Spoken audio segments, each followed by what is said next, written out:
Hey everyone, this is Gary Kay, and welcome to a special edition of my Rants and Raves video cast. This is definitely special because it's not often I get to have two powerhouses on at the same time. I kind of want to introduce the industry to you, Vish. You're the Chief Digital and Innovation Officer at DCC and Technology, who's the company who owns Exertis, Almo. I think a lot of people haven't met you yet. Of course, we'll get to Dan in just a second. Maybe kind of introduce yourself. Yeah, no, thanks, Gary. Yeah, I'm buzzing to be part of the team and work with Dan and co in North America from the division. But yeah, really, I kind of see myself as a Exertis rAVe person in North America to try and accelerate our business. My predominant job is I have three young kids, so I'm dad taxi most of the time. So that's kind of what my main responsibility is. And then, yeah, from a career point of view, I did 15 years in semiconductor distribution. So very similar mechanics, but the products were nowhere as sexy as component distribution and semiconductors, resistors. And yeah, I've spent 5 years with DC Technology or Exertis, predominantly deployed in Europe. And yeah, recently Clive, our CEO, has asked me and the team to focus entirely on our North American business, just because there's so much opportunity for us in North America. And Dan's smashing it. So if we can add some source and more power to Dan and our North American business, there's bags of opportunity. So yeah, that's me. Yeah, well, everyone knows you, Dan. You've got a long history in the market, and you're the executive vice president of Exertis Almo. I appreciate you joining me, Dan. I hope you're doing well. Yeah, I am. Always a pleasure to see you. I appreciate that, and you're always too nice to me. I want to kind of start since you came over the pond, you've spent the last 5 years focused in the EMEA market for Exertis in various formats.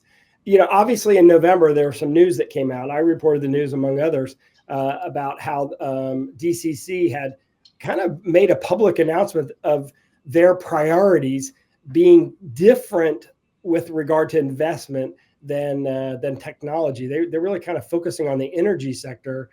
But you see this as a great opportunity for Exertis going forward. I kind of want to have you give an update since November, because it is now mid January.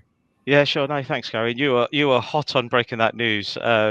You've definitely got your ear to the ground in the industry, and yeah, I mean, like it follows. I mean, the reason Dan's business is doing so well and our business is doing well is because of specialization Yeah. and becoming a specialist in industries. And I think there was a period where conglomerate, diversified businesses was really attractive, but that trend has changed. So I think DCC have made a decision of specializing, similar to Dan's business, of specializing on energy. I mean, DCC is a very diverse business across healthcare, technology, energy, and even within technology, we've got incredible diversity. So I think that's quite understandable from where the markets are going on DCC specializing on energy. What that means for us is that since the news was broken on the 12th of November, there's probably over the next 18 months, 24 months, we'll be looking for a new parent and a new capital structure for DCC Technology as a collection of businesses, which we regard as a collection of specialist distribution businesses that do really cool stuff. So I think it's quite normal in our industry. I think Ingram and Tech have all been through multiple different ownership models and capital structures. So yeah, I mean, we've got some time. So over the next 18 months, internally within our business, it's business as usual. And I'd probably say, if anything, there's an acceleration of the transformation plan. I mean, I've been given the mandate and support to do really transformational things over the next 18 months. And I know Dan's got a rock and roll plan. And as you can imagine, the pressure is actually to deliver BAU, but deliver it faster. So any new parent is more attracted to us. So yeah, it's firmly business as usual, and we've probably got a bit of time over finding a new parent with deeper pockets. But I know, Dan, you're quite passionate about the benefits it brings us to. Well, I want to say that, if you think about it logically, the companies that have been, the mergers and acquisitions and the changes and the consolidation that's happened in our industry has really been centered around people. Like the key to the success of all of this has been the people and the quality of the people that you have, Dan. I mean, when they brought you on, they did that very intentionally. I mean, your relationship pipeline is huge, coming from where you came. I mean, your last role heading up LG was a very, I mean, there's probably not a company that's been more exciting at trade shows than LG in the last probably half a dozen, maybe even 10 years. Obviously, Dan, you've had a big impact on the industry, and then even since then, there's been some new people that you brought in. I know that's a focus of your growth plan. Sure. There is no Exertis Almo. There's only the people that make up Exertis Almo. So it is the people that we focus on. It is the business plan that is driven by the people, managed by the people, grown by the people. Everything ends up becoming the people is the foundation of everything that we do. We intend to reorg, and we have reorged a little bit inside where we put additional people focused on collaboration, additional people focused on LED, additional people focused on hospitality, additional people focused on furniture, fixture, and equipment. So there are categories which we know are growing. So we shift just as much as an offensive or defensive line might in football. We shift our team to align with the markets and focus on where the growth is, where the technology is changing the most. Ultimately, we're focused on what the end user needs, where the value is for the end user, and making sure that our step between the distribution, being the distributor between the manufacturer, the reseller, and eventually the end user, make sure we're delivering the right technologies, the right education, and keeping the entire industry abreast of what's latest. Yeah, and you guys actually, Vish, you just brought in a new CEO. I'll have a chance to talk to him probably later on. I think right now he's kind of focused on learning the differences between our market and where he came from. But obviously, that shows the commitment to growth that you have for Exertis Almo. Yeah, I think Troy's. We're really excited we spent Dan and I and all the leadership team got to spend time with Troy a couple of weeks ago, and it's really exciting for him to come in because he's going to unite our North American businesses and really double down on growing us and transforming our business. I think he comes from an industry where he's done some really cool things and a bit brings some different experiences. I don't think he'll be necessarily in the business like Dan. I think Dan's already got a transformation plan, but I think it just shows the BAU nature and actually doubling down on the investment in the business to go faster. I think Troy's just one of the investments that DCC Technology are making in helping us go faster. So.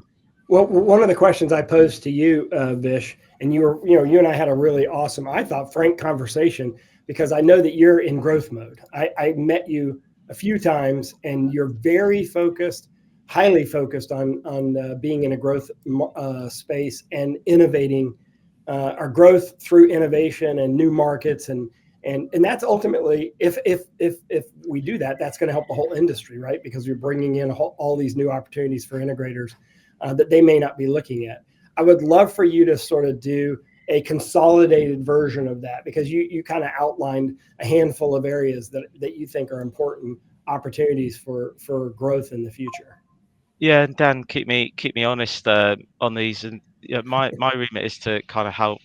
One of our you'll see progress makers. I think on my background and Dan's background, our reason for being is how do we drive more progress, more innovation, and bring more value to the industry between vendors and resellers ultimately. And Dan's got a really nice phrase about the next play when he talked about his football analogy of how to move to the next play. But to answer your question, like from my point of view, we're really doubling down on 5 things. One is around digital and marketing, of being able to create value for vendors in creating markets, which I think has been the heritage of Almo for a long time. Of when I sit down with vendors, and I've been around vendors, and I'm in not so sunny Chicago at the minute, and it probably wasn't the warmest time to come, but we've got a history of making markets. I think in the new world, that market making is driven by all of the AI and the digital and the innovation that's coming down the pipe. So our aim in kind of tranche 1 is working with the resellers and vendors to really identify end user markets and create new demand. And one of the vendors I was with yesterday was talking about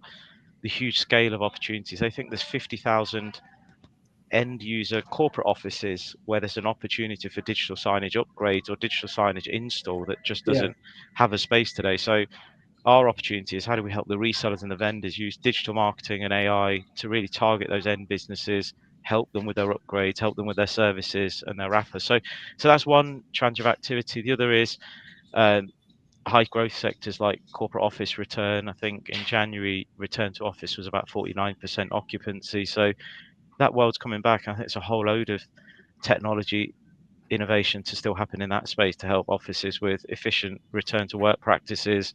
And Dan mentioned like healthcare and education, I think are two big sectors for us to go after. So digital marketing, I think targeting high growth sectors like corporate office, healthcare, education. Mm-hmm.